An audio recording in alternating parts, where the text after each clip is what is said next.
You know, if it were easy, they'd say everybody would want to do it, right? Hopefully, everybody can hear me.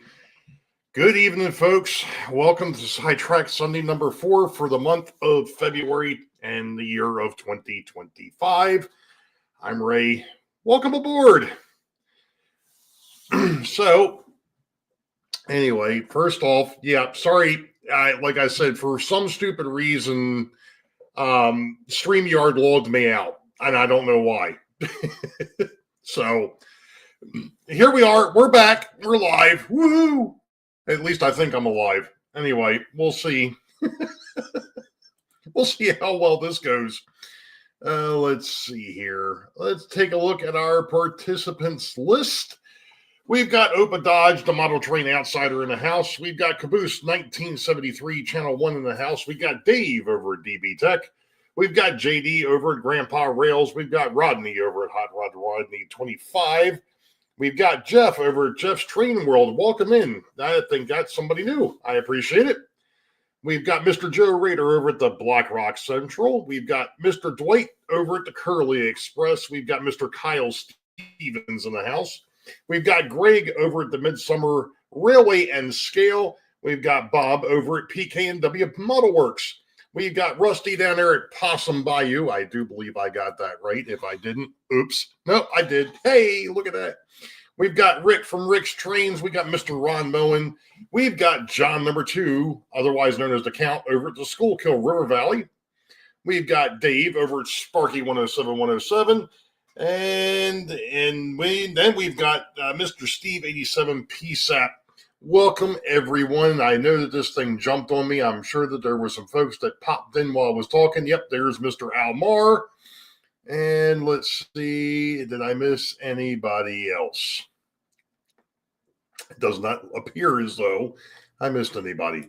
If I missed you, I'm sorry. Or if I did miss you too, it might be because of the fact that you haven't said anything in the chat, at which point it won't show up. All right, one last piece of housekeeping, and then we'll get going into whatever we've got going on here tonight.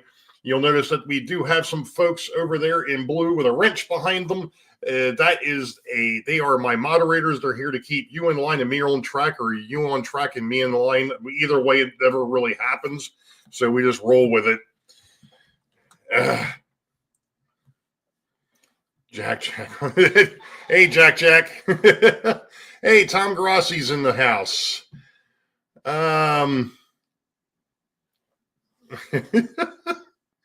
Let's see here. I am going to drop YouTube out of here so that way I'm not killing my computer too much, because that is a resource hog.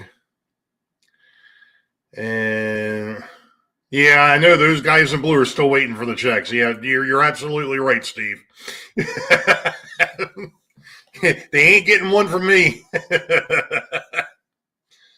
Does Ray even know what tracks are? Yeah, you know what? The way things have been here lately, nope. I will work on that, Caboose. we will definitely work on that. Anywho, let's see. Before I get into what I want to talk about tonight, which is kind of for lack of a better term, crash course on the Anycubic Krobra 2 Neo, is just giving you all an update as to what all's been going on. The last couple of weeks, I've been dealing with issues with the right shoulder and the right side of my neck. It has gotten better, much better. But I'm still dealing with some discomfort from time to time, mainly a burning sensation that goes down the arm, from like the shoulder down to the elbow, or from the elbow down through the thumb. That happens from time to time. But that's been the biggest problem. And of course, today I decided I was going to add, earlier this week, I decided I was going to add insult to injury and decided to drive my left knee into the door frame of the back door, just for something else to do. So there's a nice bruise on top of that. And then this afternoon, I decided I was going to work on the banister coming down the steps. Hey, JJ, welcome in. Um, I decided I was going to take the banister off of the steps coming down to the basement because a couple of weeks ago I had a splinter get jammed on my finger from that darn thing, and then apparently this past week my daughter had one. So it's like, you know what? It's time to take the thing off the wall and let's see if we can figure out what's going on. While I was taking it off the stanchions that hold it up, and I moved it out here to the work area, the wide open area, and of course I dropped it. It couldn't have just hit the floor. No. It found the big toe on the right foot. So yeah, I'm just falling apart. But what happened, I had full intentions of putting out a video this week, but Thursday evening, Thursday afternoon, evening, 4:00-ish, got a call. I got involved in an issue at work and was on the phone until 11:30. So I didn't get a chance to finish editing that video. It was more important to be in on what was going on. So much for that. Yeah, I'm sure you are, Dave. Trust me, I wasn't too pleased at the very beginning, but you know what? It is what it is. Hey, Anthony down there at the Georgia Sun Belt, welcome in, sir. So yeah, between the issues of, dealing with however I pinched it up in the neck, and then of course, dealing with the shoulder. And then of course, like I said, everything else, and then things just went south this week. Period. So enough of that. Let's go ahead and actually get into some fun stuff, shall we? Or at least try to. I'm trying to manipulate the windows here a little bit so I can actually see what the heck it is that I'm doing. Not that it really matters, but it is somewhat helpful. And I'm also trying to keep an eye on John's Train BFGR. Welcome in. And there's Johnny over at the BNC Systems. Welcome in. What's going on? I had to do it. I love that. Yeah. I love that. All right, so let's see if I can actually get this thing to play nicely.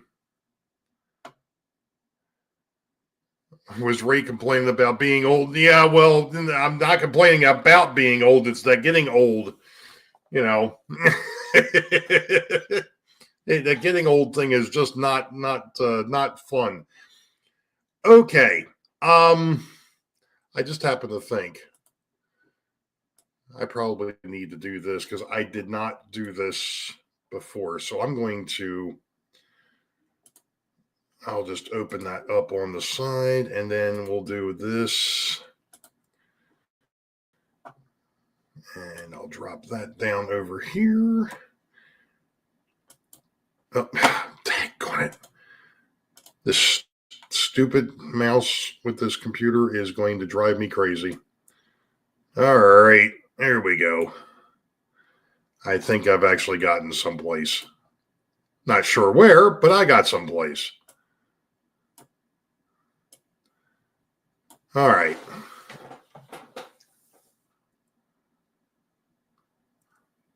This is true, Opadodge. You're right about that. You are absolutely right about that.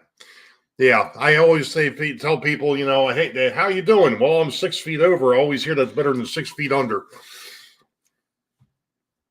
So anyway, moving on. Let me go ahead and try this and see if this is actually going to play nice without blowing up my computer.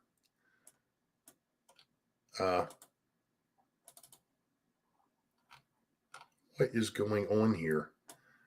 Oh, jeez. Really? All right. Hopefully what is over there is showing up. Hey, Randall Ellison, welcome in. Nice. Okay. Like I said, hopefully things are showing up. I'm screen sharing. Like I said, I know that this computer does not like to do this per se. It has a very it has a tendency to freeze and jack up on me, but that's okay. I'm going to try to explain a couple of the things that I've run into, and thanks to the Sidetrack Sunday gang for helping me out getting things straightened out with this 3D printer to start off with. I am by no means an expert with this crazy thing. Not even close.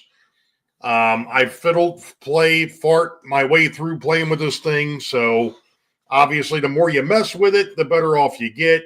But there are some idiosyncrasies and some things that I wanted to bring up. And I was originally going to do this as a video, but I figured it might be easier to do it this way. Maybe. We'll see. Anyway, one of the first things I'm going to talk about is when you get the 3D printer, one of the things it comes with is a little SD card, one of the mini SD cards. On that mini SD card, and this is one of the things that the guys from Sidetrack Sunday helped me out with, on that SD card was some files that are that are really needed for working this crazy thing. One of them being the Anycubic slicer. Now, what is a slicer? The slicer is basically the program that takes the 3D image and puts it into a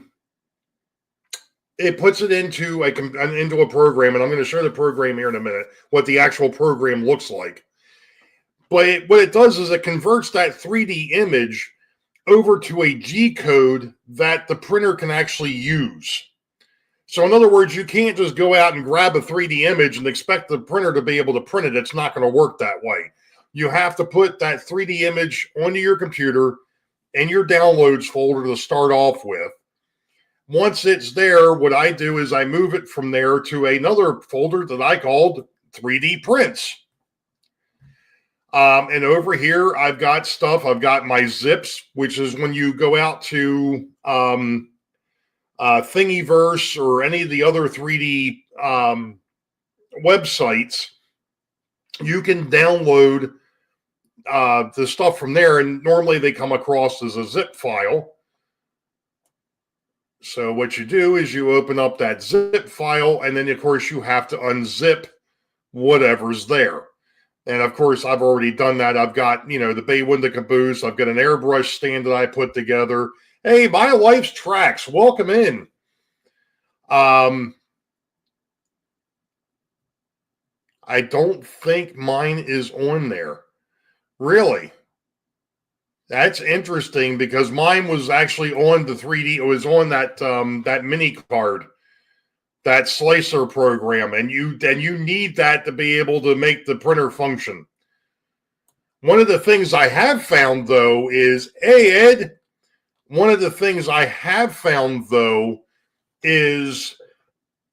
I just lost my train of thought. Dadgummit. What was I getting ready to say? Oh, I know what it was. The Anycubic slicer keeps coming up every time I open it up saying it needs to update. But if you go ahead and tell it to update, it can't reach the Amazon Web Service to be able to pull the update down. So I got a feeling I'm going to have to go out and find it, download it, and then upgrade it that way. I just haven't gotten to it yet. Too newfangled for me to play with.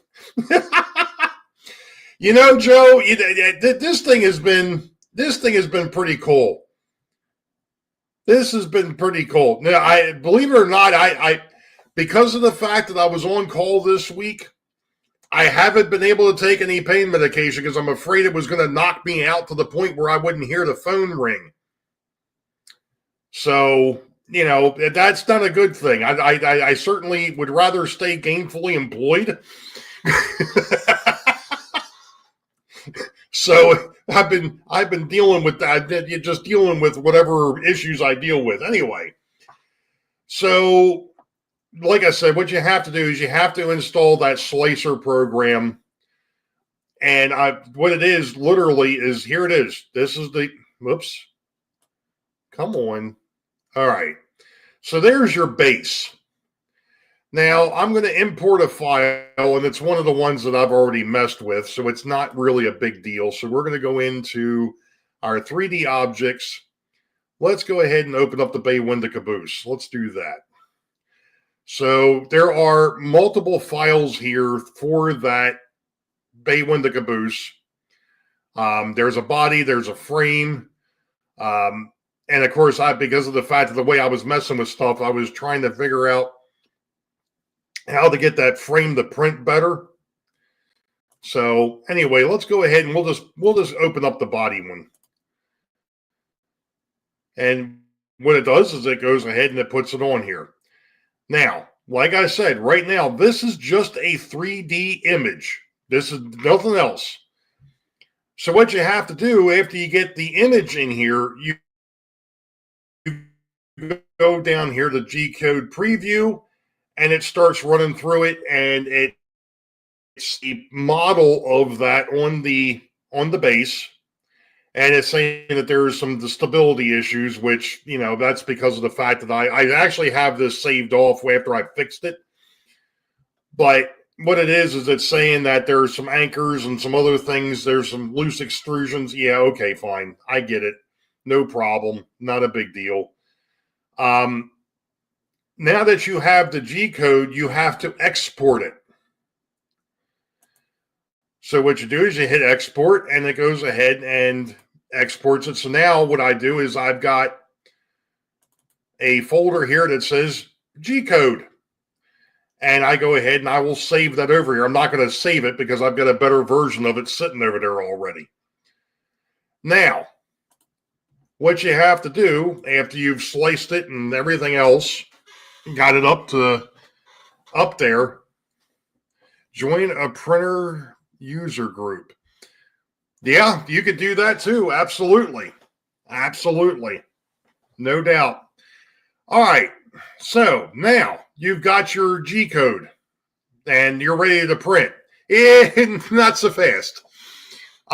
What you actually have to do now is you have to go into your 3D print folder that you've got on your hard drive. You go down to the G-code and you find the file that you want to copy. And let's say that I want to, we were playing with the bay window. All right.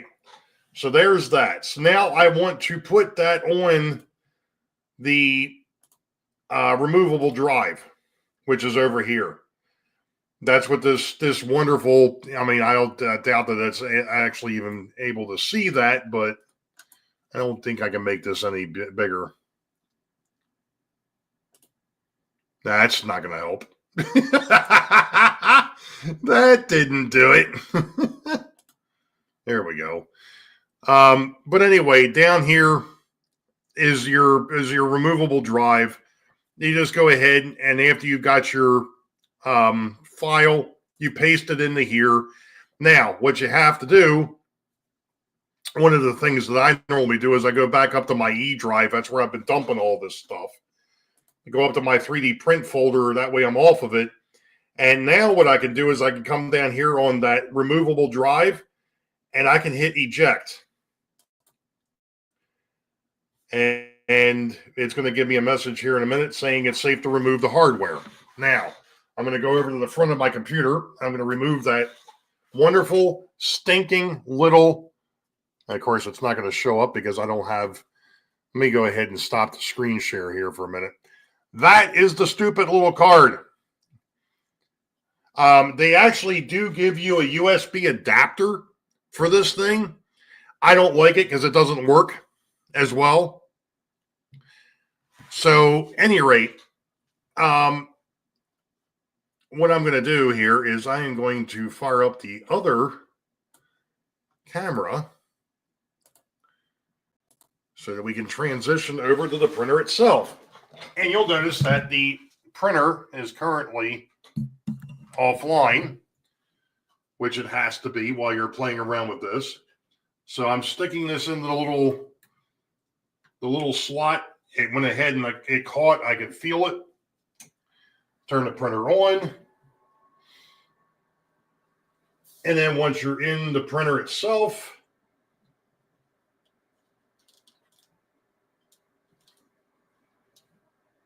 there we go. Hey, look at that.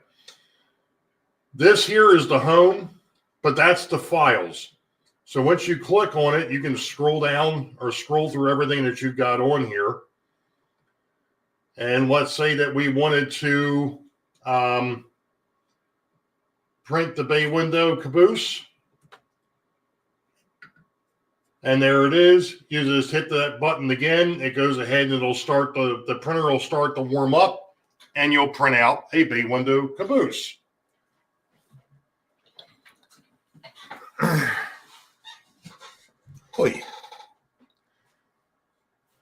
Tom, this does not have the ability to use a USB, unfortunately.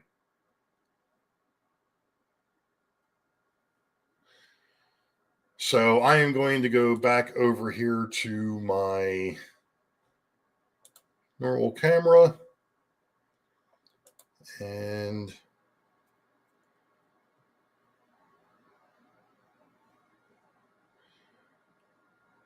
hey, Chuck, welcome in. There's a new name.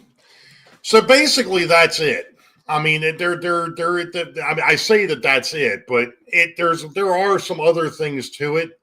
But I know that there was some questions I had in the past about how did you get the files over there? What did you do? So on and so forth. Well, that's basically what I did. I just went out to Thingiverse, downloaded what I wanted, put it into my downloads folder, and then did the manipulation with the Anycubic software, and then went from there. Got it, went ahead, made the manipulation, got it over to the stick, put the stick into the printer, and away you go. And I thought I saw something up here. So what's the lesson for tonight? The lesson is that 3D printing is a black hole. That's what it is. Anthony, find a friend with a printer. Find somebody that has one that knows what the heck they're doing with it. That's preferably. According to what I've seen, there is no USB adapter for this particular printer. So you should get an SD card extender before it wears out and won't work. Yeah, I'm going to have to. That's a mini SD reader on the printer itself. So, yeah. This is the Anycubic Krobra 2 Neo 10.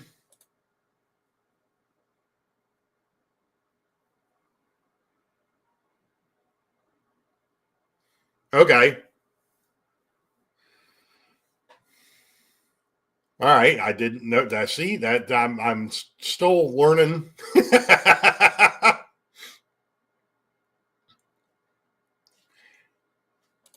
The thing of it is, and I know that there's folks out there that have their preferences just like everything else.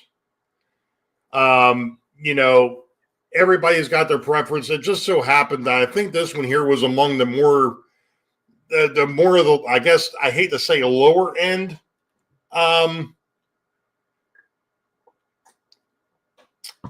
Printers, but it is probably a lower end. But for what I wanted it for, it works great.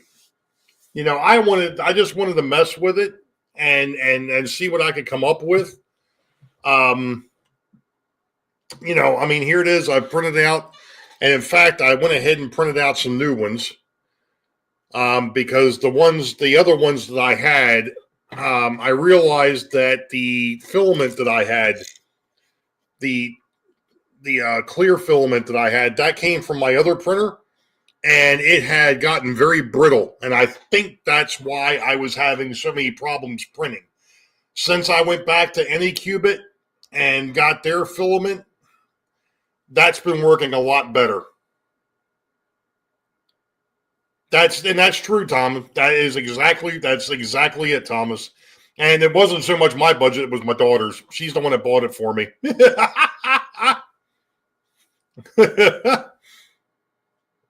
Yep. Your Krobra 2 Pro uses stick and wireless. Yeah, like I said, this one here doesn't have that feature.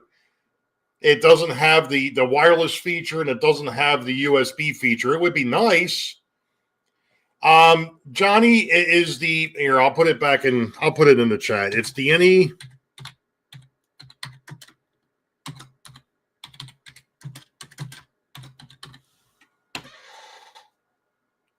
That's the one that I've got.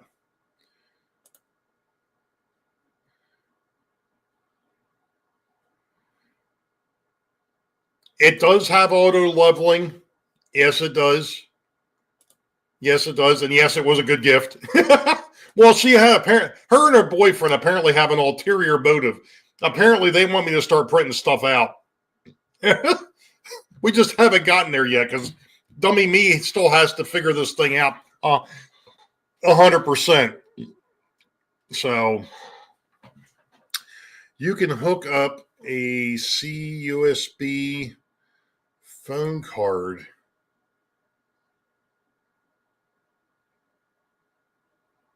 That's interesting. I don't think I remember seeing that in the instructions, and they're over here someplace.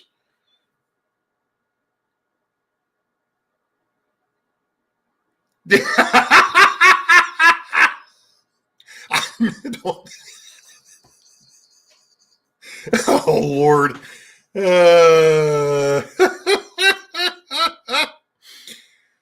Well, believe it or not, here it is. Bob brings up something here. Experimenting on caboose is a good idea. Here's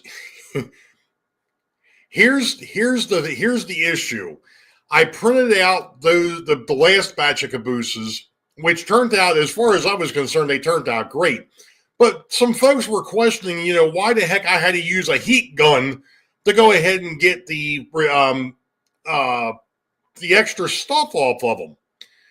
And I'm like, I have no idea. It just seems to be working. Well, then I went ahead and I got these printed, and these are printed with the new filament that I got for my birthday. And pulling the extra stuff off of these, boom, it was easy. It came apart real quick. So, and that is one of the things that I'm finding out. Yep.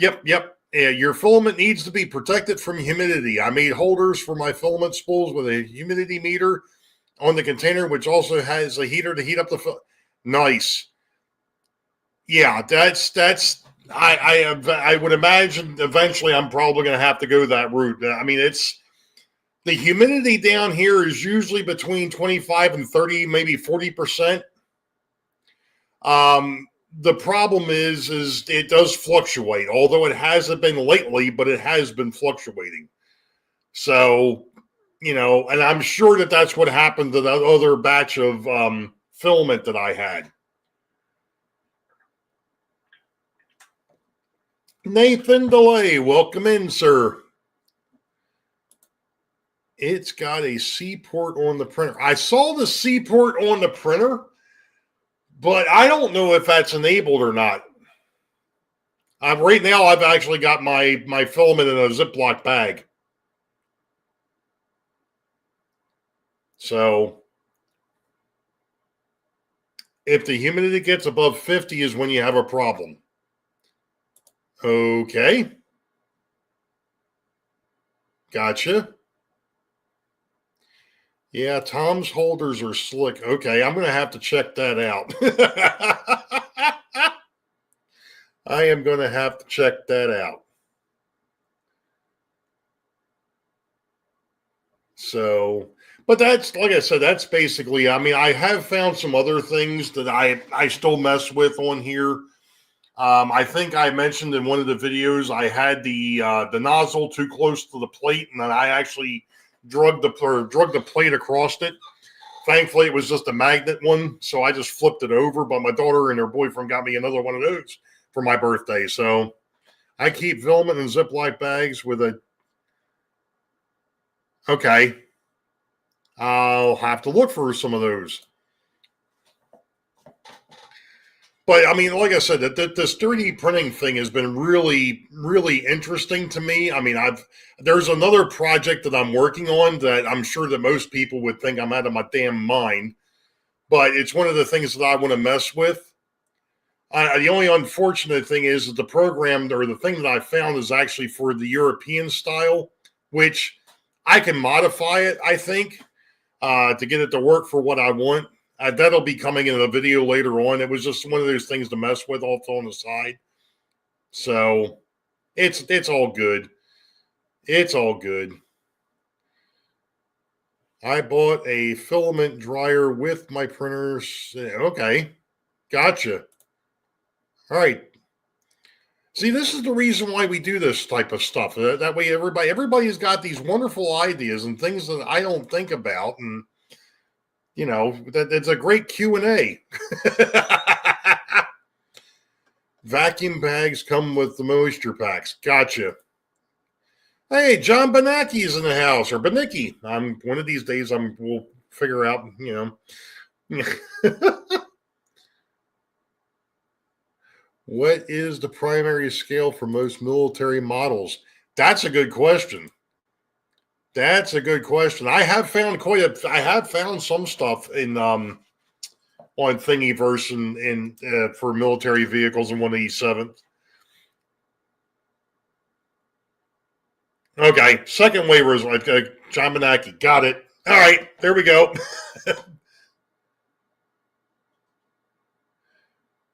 Ray, are you the guy that bought some trees and needed a base for them? Not so much a base. The issue that I had was the trees were really inexpensive, and they're actually not that bad looking. They're really not. The problem is the trunk is like I don't know, like a half an inch to 3/4 of an inch tall, and where I want to put them, they're not tall enough. So what I did is I found some coffee stirs, the plastic straw type coffee stirs, and the trunks fit right in them. I haven't gone back over there, and this is one of the things that kind of drove me nuts. Here it is. I put out that video saying, man, I've got my mojo back. I'm ready to start digging into this thing and really getting some work done, and I screw up my arm. And I wasn't able to do anything on the railroad for a week. Really, it ended up being, well, that was the first week, was the week that I couldn't do anything because the arm hurt too damn bad to sit out there and mess with it. And then this week, I was getting started again, messing around over there, and end up getting called into work. So, you know, like I said, I need to be gainfully employed to be able to keep this going. But yeah, it's just one of those things, you know. And now I've got to go ahead and get get my mojo back up again to go ahead and get working over there. So let's see, Beaumont Hill Subdivision, JP, welcome in. What's happening? Here's a link for the base of your trees. Okay, I'll have to check that out later on there, Dave. I will have to look at it.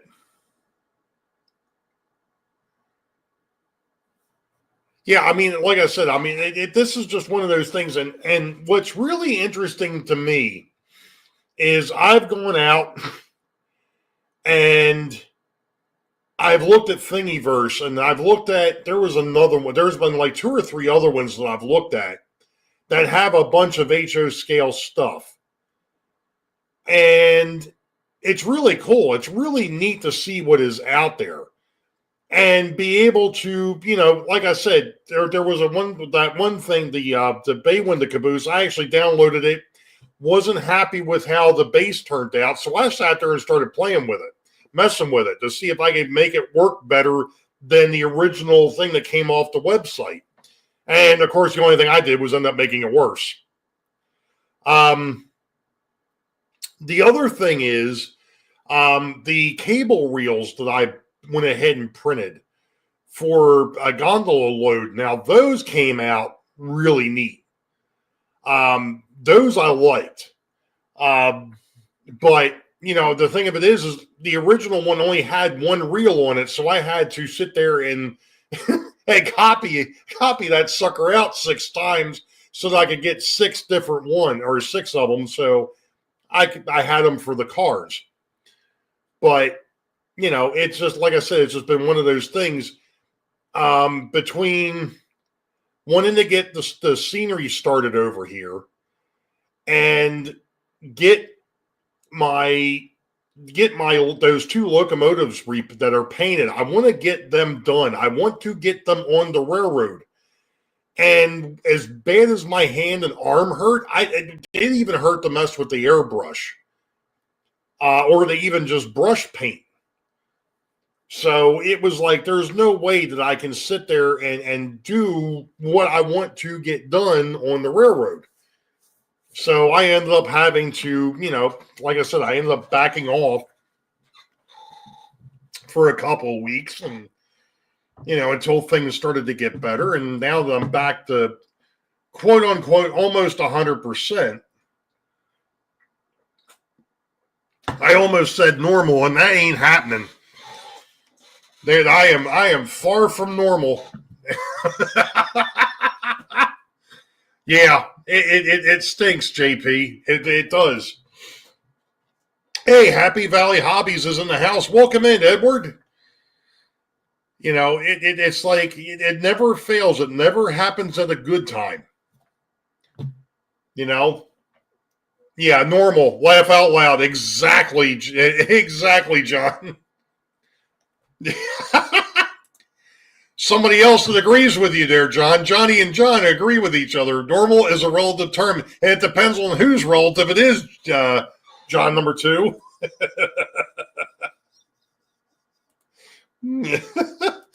None of us are normal. Nope. I think we need to describe normal. I think we need to describe exactly what normal is. But at any rate, that's all I really had for tonight. And of course, I'm still working on, as you all know, one of the things that'll be coming up this year. I'm hoping to be able to do it this year. Is going back and taking a look at some of the railroads that got us where we are. Is Ray the baseline? Take it easy, Ed. Oh man, we are Abby normal. Exactly. I am still doing research and pulling some things together about the railroad, the model railroad history, the model railroads that got us to where we are now. Normal is a setting on a washing machine. You ain't wrong, Ed. Oh my gosh. Oh, holy moly.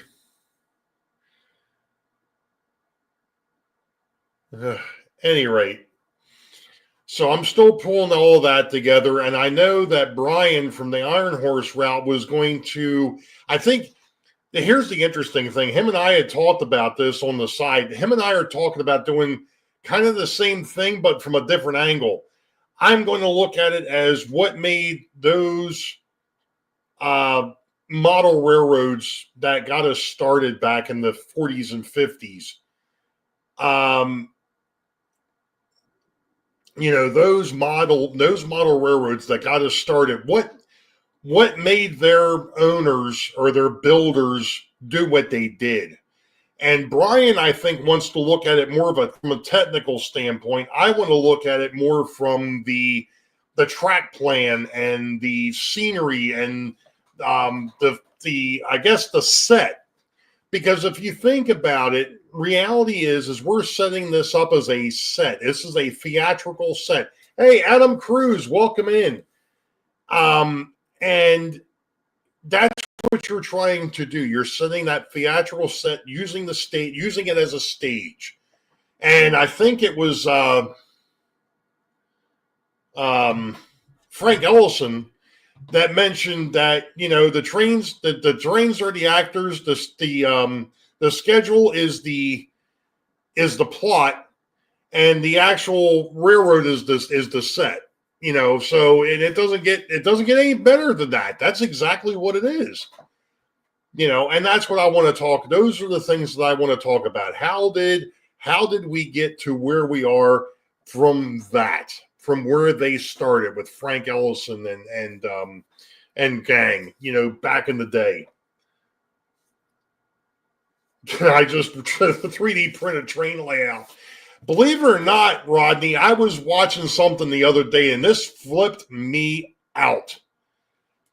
There was a fellow that actually 3D printed ties for a curved turnout. And I was like, that's insane. So what this guy did is he actually printed the tie strips and then went out and bought the rail and actually put the rail into those tie strips and literally built his own turnout. So, I mean, I was like looking at that going, there's no way that this is going to, kind of like the daggone trucks that I printed out. You know, the bogies or the trucks or the wheels, the wheels things. You know, here it is. I printed these things out, and I'm like, there is no way a wheel set for HO scale is going to sit in there. And lo and behold, they did. And I'm like, you've got to be kidding me. No, he didn't actually 3D print the track. He 3D printed the ties and then went out and bought the rail to go ahead and put on the ties. That's what he did. That was just amazing. I saw it on YouTube, and I'm like, there's no way that this is going to work. 3D printed concrete. See, there you go. Working on 3D printed concrete turnout since no one makes them. Nice. My Life's Tracks hit 2K. Congratulations. Congrats. Tom Grossi, one of the guys I saw. You know, I subscribed to a channel not that long ago where a fellow was actually, I think it might be the same person, Tom, where he was 3D printing everything, the track, the motor, the locomotives, the rolling stock, the whole thing. And I think he had put a battery operated motor or something inside of the locomotive and had that running around. It's like, that's wild. Exactly. No, I hear you. I hear you, Bernard. And you've got your own thing going on there with the 3D prints. Yeah, I mean, it's amazing. It's absolutely incredible the things that we can use these 3D printers to print. You can also use filament, print those little side caps on. I always break on the Bachmann trucks when regearing. Okay. Nice.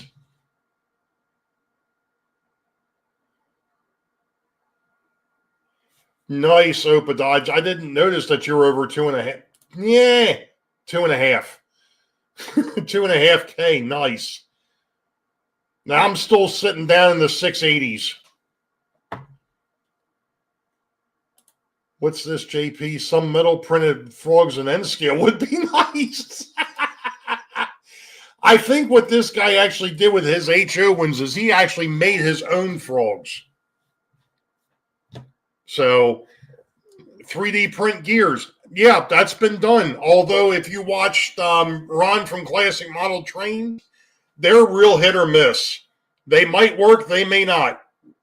It really depends. It really depends on what you got and what what type of filament they were using and so on and so forth as to whether those gears are going to stay decent or if they're going to become too brittle and they're going to break apart.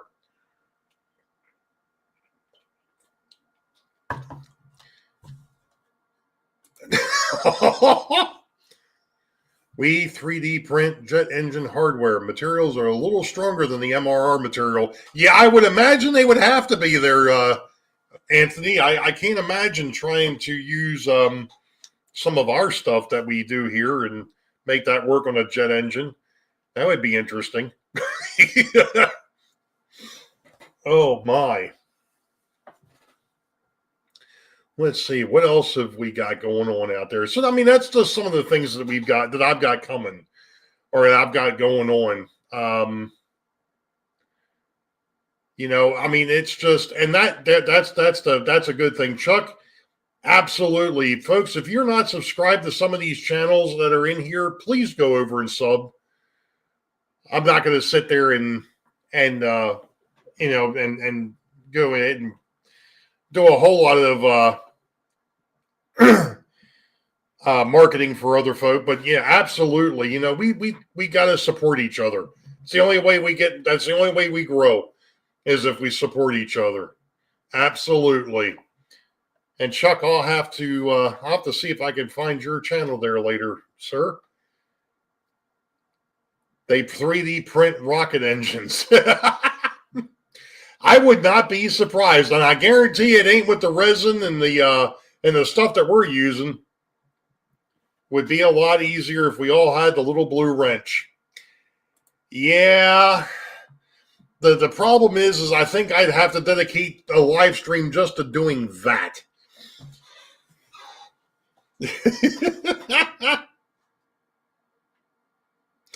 I want to learn how to 3D print more times so I can, 3D print more. I got it now, Ed. It took me a second. I'm a little slow tonight. Engineers would love to 3D print. They don't have to service them.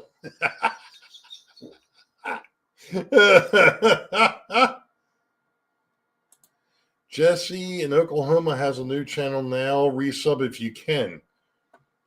Jesse's got that. I was wondering. I hadn't seen anything from him in a while. I didn't realize. Did his channel drop or something, JJ?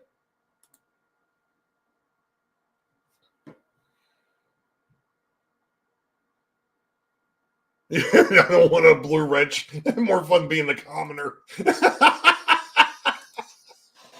Oh, that's great, rail artist. Oh, that's great, Mike. Thank you, John number 2. Appreciate it. He explains the reason in his first post. I'll have to go and check that out. All right. What's this, Bob? I agree. We can learn some lessons looking back at the Masters. I wonder if more layouts are getting finished today versus back then. And that is an excellent question. And I think Jimmy over at DIY and Digital this week, he actually mentioned something to that fact. I think it was the end of the month, so it means it was his virtual railroad tour, model railroad tour. So I got a strange feeling that that when there was one of those ones, to talk about being finished. As far as I'm concerned, I don't think I will ever finish this thing behind me. It'll get to a point, where it'll be somewhat done, but there's always something else to do. And if I ever get to the point where I get the main part of this thing done, Then I'll start working on the expansion projects that are sitting up here in this pea brain of mine. You know, it's just one of those things. Yeah, I would love to be able to get this thing finished, or at least 90%, but it's never going to get there. I don't think it'll ever get there. Greg's 29 away from 300. Gotcha. We'll get you there.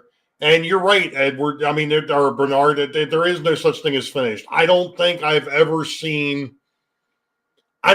model railroad is ever finished. I really, really don't think you'll ever. I don't think it'll be, not that finishing is the objective. Oops. There it goes.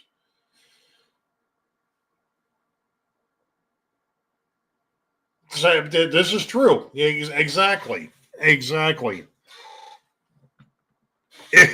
you stop getting hurt, Ray. Thanks, Johnny. Appreciate that, buddy. Tom Garassi is 20 away from 500. Nice. Hey, Tammy and Ray, welcome in. You're never late. Never late. The live stream's still going. You're never late. Mine will forever be incomplete. Absolutely. There's always, I mean, especially if you take on something like I have over here with this 34-foot by 8-foot layout.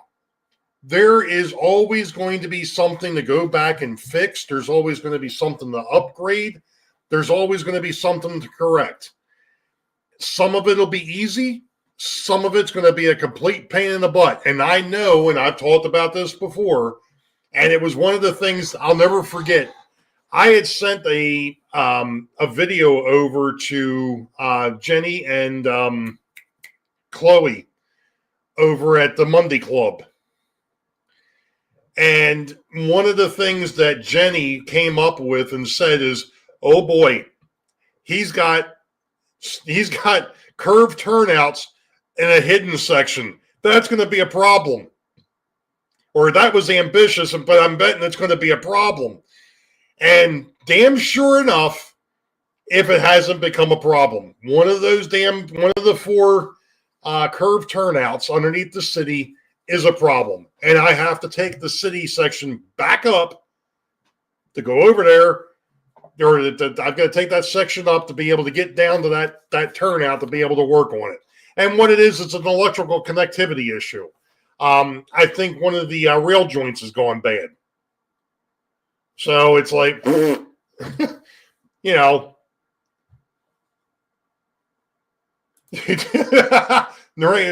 more excuses, just build a new section. I keep telling myself that. Oh, trust me, I have thoughts of going ahead and building the one scene, and I'm like, no, I want to get some work done on this one first.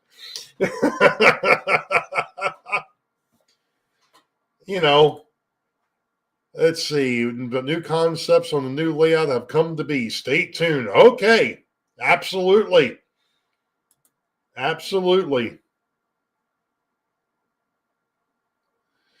Take it easy, Greg. We'll see you. And you're right, Bob. I mean, absolutely. You can, right now I've got foam core cutouts to mimic the warehouse and the RBC distribution plant. Those are buildings that are long from being done. And I don't know when I'm actually going to build instead of having the replicas sitting there. I don't know when I'm going to get the actual things built. So here, this is going to maybe sound a little counterintuitive, or maybe a little strange to some folks. Hear me out. When I moved into this house in 2019, hey, Todd Armstrong, welcome in. When I moved into this house in April of 2019, I already had pretty much the plan of what I wanted to build from being over at my old house. I knew what I wanted. I had it to a T. And I basically took that plan, quote unquote, and laid that out on this 34 foot by 8 foot behind me. Now, I had a stretch goal when I started building in late June, early July, that I wanted a train running across this layout by Christmas, and I missed by 4 days. I had a train running on Christmas, but it was running on the kitchen table that's behind me, okay? Once I proved out the track plan and had it in my head what I wanted to do, I'm like, okay, great. Now I've got the track plan. Now all that's settled. I know what I've got. At least the base track plan. I'm talking the main lines. Not so much the hidden yards, not so much the Weichert Industrial, which is over my shoulders or behind my head. Not so much Beauville, either the station side or the other side. None of that. Just the main lines. That was all I was looking at. I then got to the point where I started working on those areas. And if you go back through 2022, when you go back through 2020, 2021, I sat there and completely changed this thing. You know, the Weichert Industrial changed like 7 or 8 times. The track arrangement down in Beauville changed 3 or 4 times at minimal. The hidden yards are another thing that have changed a few times, and they're going to change again. Mainly, and I'm going to blame Opa Dodge for this one. I don't know if he's still in here or not, but I'm going to blame Opa Dodge for this one. I actually took some measurements the other day just so that everybody understands. He was talking about his hidden his hidden yards or his parking areas. And one of the things that's always kind of drove me nuts with the Harrisburg side is the fact that the tracks are about 3 to 4 inches too short to be able to put my Wabash E8 and its long passenger cars behind it on the very first track. So I took some measurements the other night. And lo and behold, if I go ahead and shift everything 3 inches from the Harrisburg side and shift it over, I'm not going to lose as much as I thought in Richmond. So it's a possibility that I could go back there and rearrange that track plan and actually be able to get a full passenger train on one track in Harrisburg and also be able to shift it to where I'm not going to lose being able to put a full train on one track in the Richmond yard. We're going to see how that's going to play out. I don't want to rip all that up until I am 100% positive that I can get it to go. Because one of the things that happens back there, those that have followed me for a while know, this layout is a dual mode layout. It is an operations layout. It's also a continuous run layout. And I have to be very mindful of where that continuous running part, that loop, comes in. I got to be real careful as to where that gets manipulated. So what exactly was the fault of Anthony? Because he got me to thinking about my issue back there, Bob. That's what he did. So reconstruction instead of new construction. It depends. That's what it is. What about the dam scene? Did you do risers? The dam scene does not have risers. Theoretically, the hill that's over there, you can see part of it. There is actual, I guess, for lack of a better term, supports. But what it is it's not like I raised the whole thing. It's actual multiple pieces back there. Al. It's not one piece. So, you know, but that, you know, that whole thing with Harrisburg and Richmond, that was just a design flaw that I didn't foresee and didn't think about until I got that up there and went, oh, poop. But by that time, I had already had everything together. And, you know, because of the fact that I keep manipulating the way that those yards work, you know, that's when that problem really really reared its ugly head, because now what I'm doing, I'm only staging 2 trains back there at a time on either yard. So it's a total of 4. You've got a passenger and then some sort of freight. So it really depends on what's back there as to what tracks are being used. Normally, and this is why I want to kind of fix it a little bit, on the Richmond side, I can put a full passenger train on track 1. That leaves me with track 2, 3, and 4 to be able to put a full freight train, whether that's the through freights for the unit trains for the tank cars or for the hopper cars, or whether it's a 10 to 15 plus car or rolling stock piece for one of the other throughs. The locals are no more than 10 cars, so those aren't that big of a deal. But when you start putting the bigger trains on there, the longer trains on there, the yard gets filled really, really quick. So, you know, but yeah, I mean, and Opa Dodge, I tell you what, I tell you what you had going on over there, I completely get the aesthetics, and those double slips, I don't know how much they ran you, but those things look awesome, and they operate extremely well from what you've shown. That is really, really sweet. Really sweet.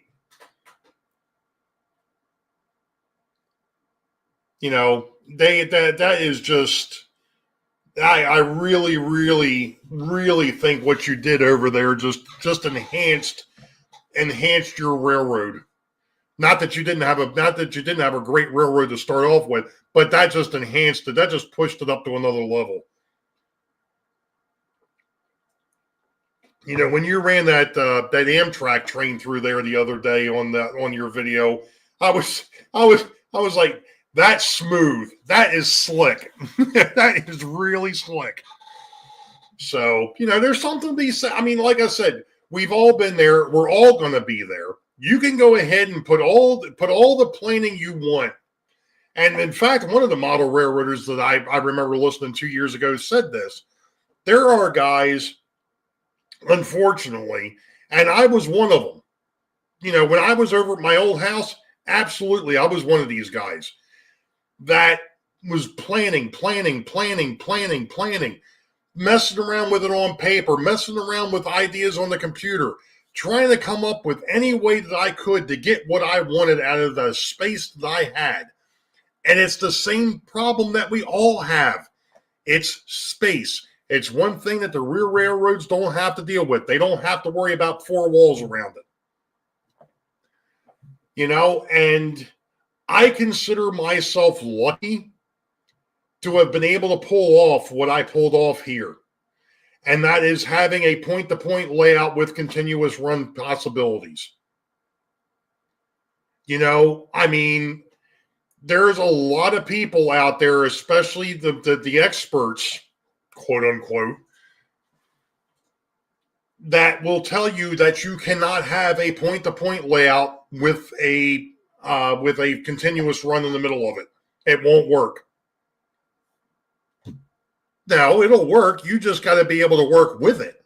You got to be able to figure it out. It's kind of like the neat little thing that Opa Dodge came up with that hidden reversing between the trees. That was interesting. I was like, that's cool. That is really cool. You know, Johnny, you need to come down here, buddy. You need to come down here and see this thing in person. I'm hoping I'll have more of this thing done by the time October rolls around, because we all know October is when the big show hits. And I will be doing it again this year in October. We will have the meet and greet at the Great Scale Model Train Show in Timonium. And then anybody that's down here is more than welcome to come back over here and take a look at, take a look at mine. And to be honest, Joe Rader is 10 minutes away from me. You all could actually swing over there first, then come over here afterwards. Either way. Either way. Nathan DeLay, who always has this, I tell you, Nathan, you have the tendency to ask some of the best questions. Do you think railroads are limited with space in the real railroad anthem buying obstacles? Everybody in this hobby has dealt with space limitations at some point. Like I said, when I looked at this basement, when I first came into this house and I saw this basement, I was like, oh yeah, it's finally time. It is time to build the dream layout, or as the case has been for me here lately, the nightmare layout. But the time has come to build the dream layout. And one of the things, and of course I didn't think about this, but we're going to harken back to one of the guys that I followed back in the 80s. I could follow by the name of Mr. Laurel Joyner. And one of the things that he said, and it's really rung true the last 5 years for me, and you don't think about it. If you are going to undertake something like Bob over at PK&W, something like Joe Rader has over at his place, something like that I have here, a large layout. And there's some others in here too. Opa Dodge has got it. He's another prime example of a large layout. You have to be willing to work on these things every chance that you get. Whether you're sick, you don't feel up to it, whether there's other things that are going on that are distracting you. Yes, you have to take care of those distractions. However, when it comes down to being back in this room to where you're working on the layout, if you're in there, you should be working on it. And that's one of the things, whether, like I said, whether you're sick or not, and it's one of the things, unfortunately, for the last week, or not last week, but the week before, wasn't able to do that. I couldn't work on it. I just couldn't. There was no way. So you do have to take the good and the bad. But you also have to be willing to make that sacrifice from time to time. But you also want to make sure that you're taking care of the stuff that definitely needs to be taken care of first. Family, friends, things of that nature, that needs to be done first. And then you take care of, working on your model railroad. And Randall, there is absolutely nothing wrong with a 4x8. That's how most of us get started. That is how most of us get started. My layout started as a 4x8. Then it was 2 4x8s. Then it was 2 4x8s and a 2x5. Then it went to a 13-foot by 11. And then it went to this. I know, I'm nuts. Why did you go from a 13 by 11 to a 34-foot by 8? And don't be afraid to ask for it. And Joe, I know you've offered to come over here so many times, brother. I know that the thing of it is here's the deal. I have no idea how things are going to be. I literally come home Friday night after bowling. I wake up the next morning and go, okay, now, what am I getting into today? Oh, that's right. I still got to take down the Christmas stuff outside. That's what I did today, believe it or not. I finished cleaning up the yard because it hadn't been done, because the stuff had been frozen to the ground. Number one, and not only that, but it had been wet. So it's like you couldn't pick it up. So, I'm trying to simplify.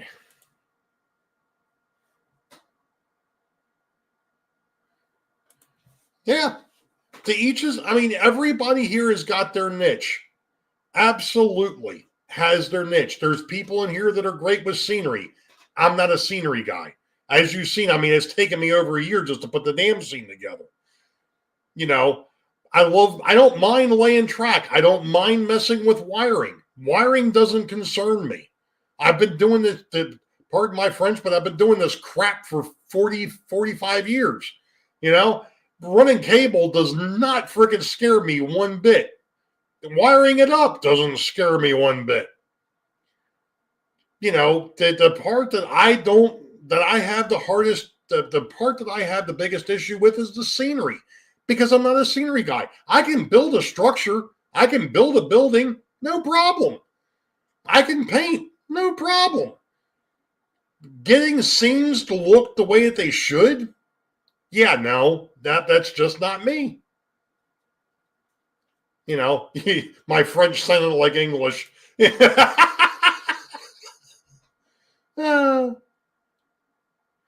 know, and you know, Randall, to those people I say, I come back into your silly English, can you get so I can talk you? He's like a dame. I don't care. There is absolutely nothing on this railroad that is 100% prototypically accurate. Absolute zilch. Nothing. Not a piece. And there never will be. You know, I mean,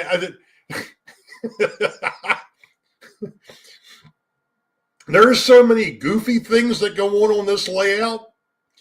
You know, I mean, when was the last time you saw an SD40-2 running next to a GG1? Probably never. On here you will. Guaranteed, at some point, you're going to see one of those. You're going to see a GG1 running next to an SD40. You know. So, Bob doesn't want a clean track.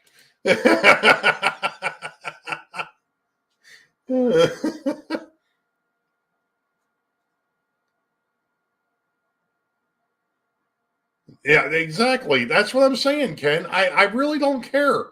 I'm not trying to be prototypical. I'm not a rivet counter. I could care less.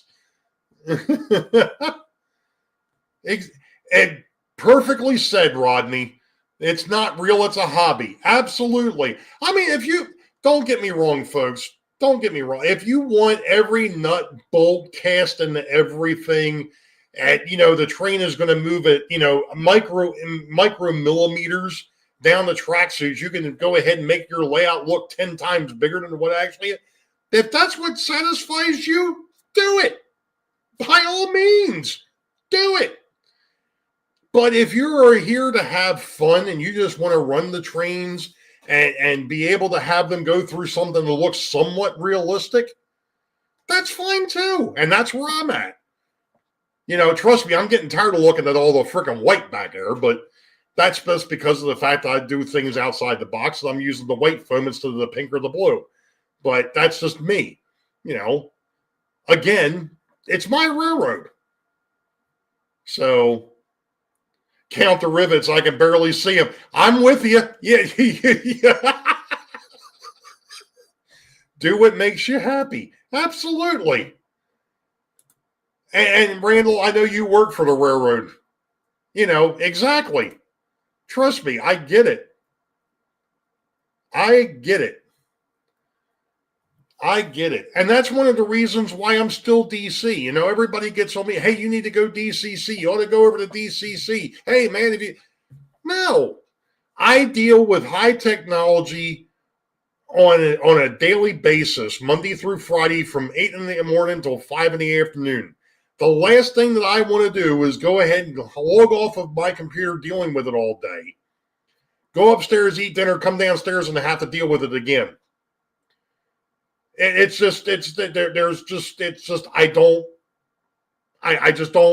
don't want it. Trust me, I love being able to sit there and listen to the locomotives with the bells and the whistles and the horns and things. That stuff, that's really cool. That is really, and of course, I know every person that has DCC locomotives with that are sound equipped will tell you It's great for the first 5 minutes, and after that, it'll drive you insane because of the fact that if you've got it set, if you have the volume set too high, it's overload, it's sensory overload, and it's just it's just not conducive. Let's see, how's the toe look? Oh yeah, it's still blue.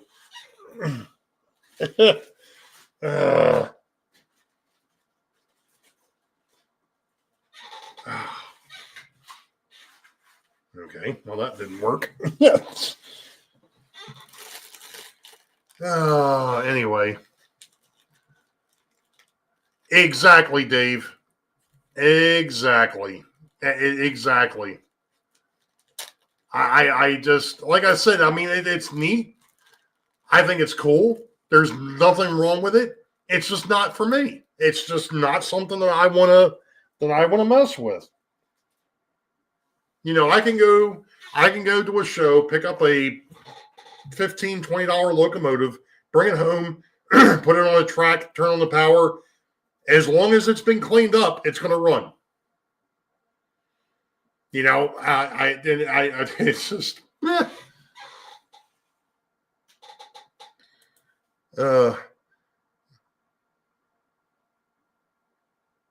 yeah, I hear you.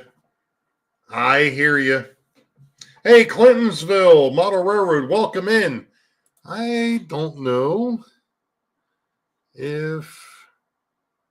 Oh, that's Brian. I'm sorry. Welcome in, Brian.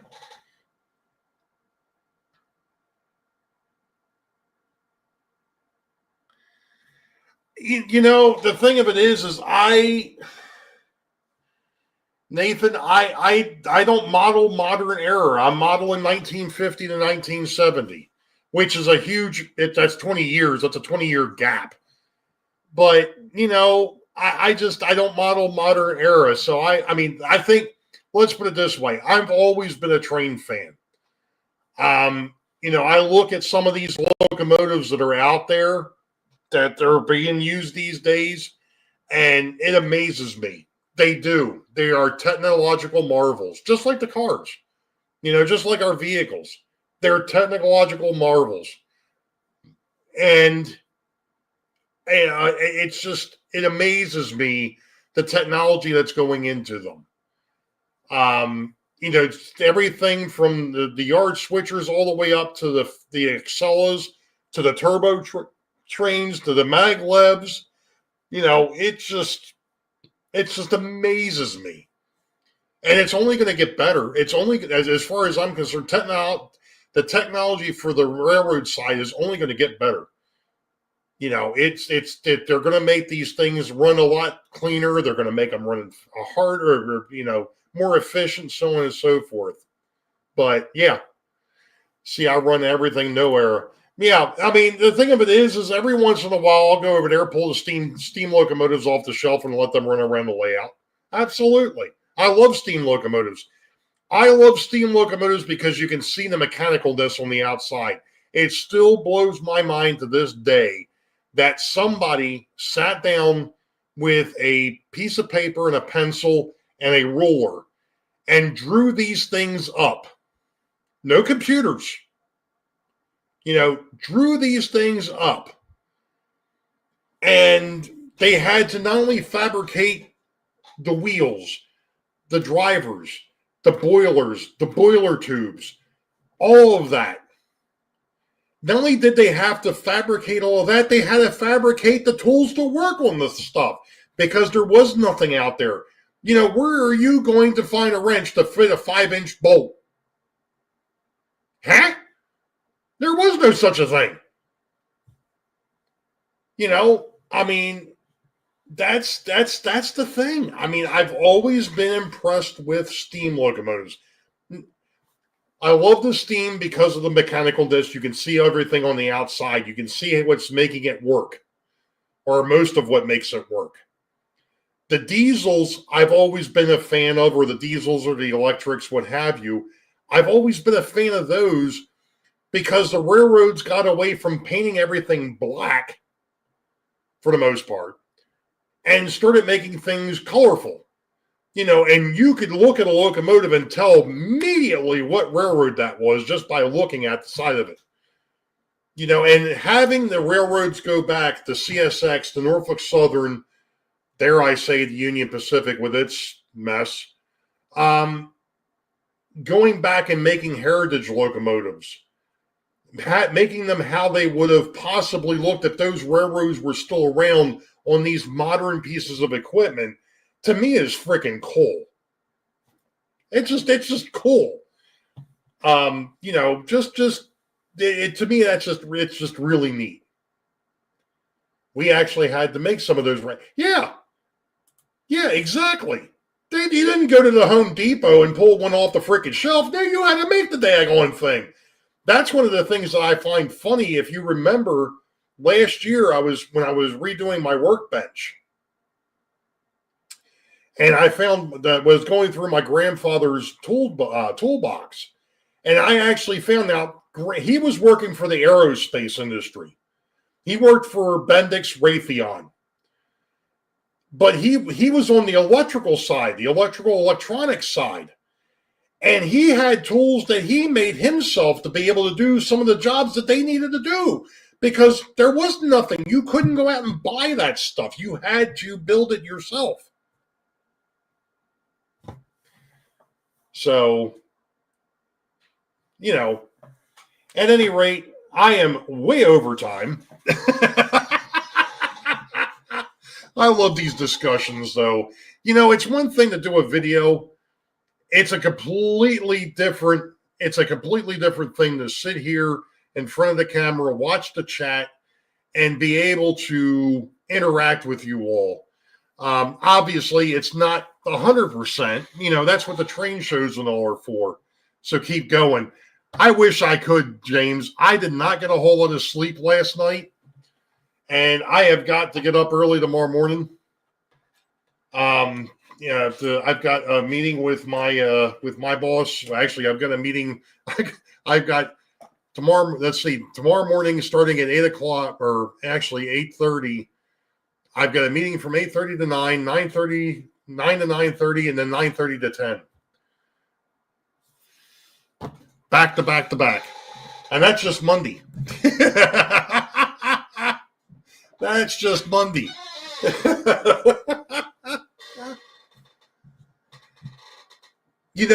Rodney, I really wish I could help you out more.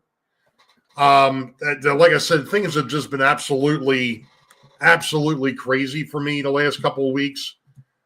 But if you don't get it, let me know. I'll try to help you out when I can get it, when I get a chance, bud. So, any rate, I am going to. James has got tomorrow night. He's on at 7. Just a reminder, next week, you're in for a treat. We've got Brian over at the Iron Horse route. He's going to be filling in for the count next week. So make sure you keep an eye on the Facebook page and our community pages. We'll make sure we put up a link to his live stream.